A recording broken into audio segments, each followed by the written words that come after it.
দেখতে দেখতে 25টা বছর বয়স হয়ে গেল বন্ধু। আর এই 25টা বছর বয়সে কত আপস অ্যান্ড ডাউনস দেখে ফেললাম। কত মানুষ আমাদের জীবনে এলো, কত মানুষ আবার আমাদেরকে ছেড়ে চলেও গেল।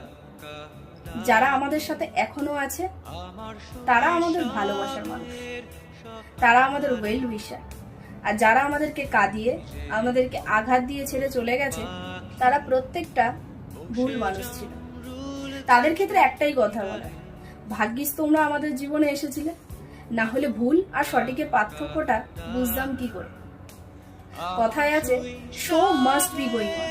তাই যারা ছেড়ে চলে গেছে তাদেরকে লেট দেম গো ইয়ার।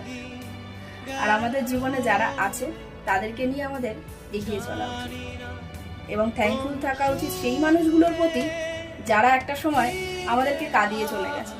কারণ তারা যদি আমাদেরকে কাঁদিয়ে না যেত, আমরা এতটা স্ট্রং হতে পারতাম না, আমরা নিজেদের উপর ফোকাস করতে পারতাম না। তাই তাদেরকে থ্যাঙ্ক বলুন এবং এগিয়ে যান লাইফে।